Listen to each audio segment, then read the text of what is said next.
divide and conquer is so effective because the narcissist will tell a different story to different people. They create suspicion so they don't talk and compare notes. And then they create hatred between them. They create animosity between them. And when siblings grow up under these circumstances, very often the relationship is irreparable.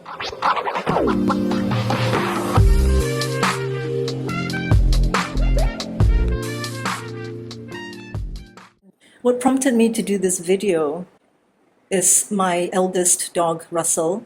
You see, he's always bullying Piotr. Piotr is such a sweet little dog, he's the smallest one. He's the third one that came to stay with us. And Russell is constantly bullying him. And I just don't know what to do because, I lecture him, I talk nicely to him, I tell him that, I love you all the same. You all get equal attention, you get the same food, you get the same love and attention, and I treat you the same way. So please don't do this. Why do you do this? Just because I love all three of you, including Piotr, it doesn't mean that I love you any less. There is no, love doesn't end. There isn't a quota of love, so why do you do this? Why won't you even let him eat or come into the house? Why are you so selfish? So, sometimes I lecture him and I bring him back to 8 years ago when Piotr came to us. See, he's a jungle dog. And one day, as a small little puppy, there was a huge thunderstorm. And he was wet and shivering. He hardly had any fur to begin with anyway because he was so malnourished. He was so skinny, he was just skin and bones, tiny little thing the size of a mango.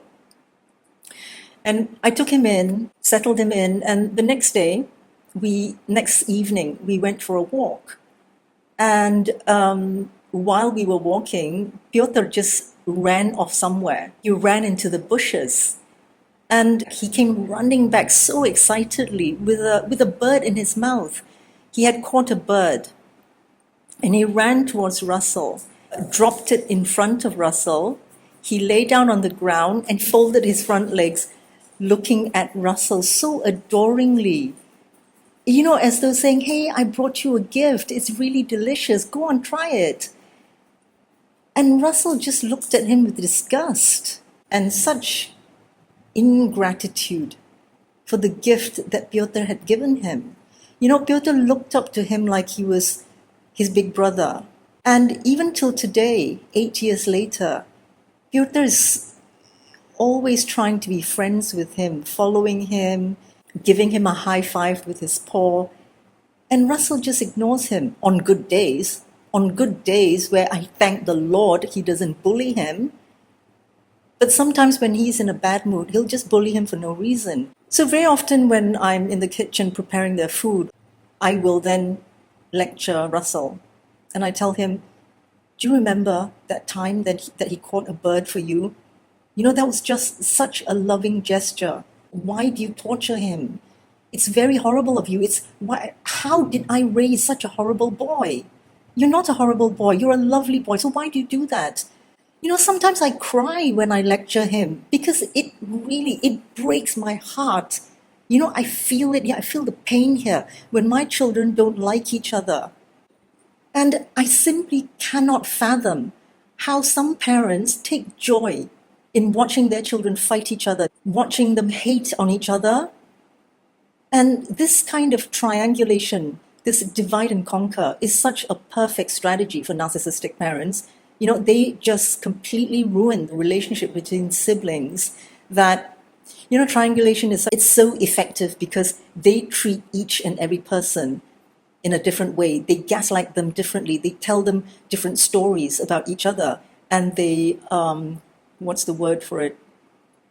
The smear campaign against the scapegoat. I mean, the stories that they tell the golden child about the scapegoat, and that is why the golden child is either suspicious, envious, or simply hates the scapegoat. This is why triangulation, which is simply divide and conquer, is so effective.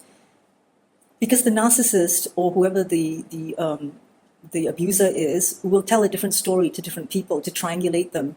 And they make sure that these people don't get together to compare notes because they already hate each other already, or they're suspicious of each other. First they create suspicion so they don't talk and compare notes. And then they create hatred between them. They create animosity between them. And when siblings grow up under these circumstances, very often the relationship is irreparable.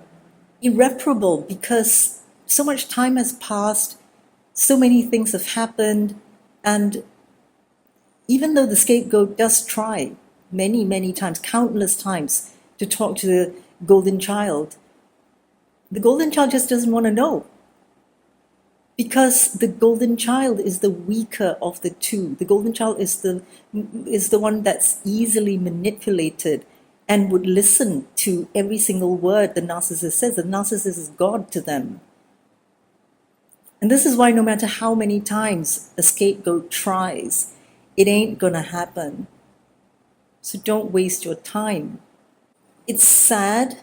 It's tremendously sad to have no relationship with your sibling.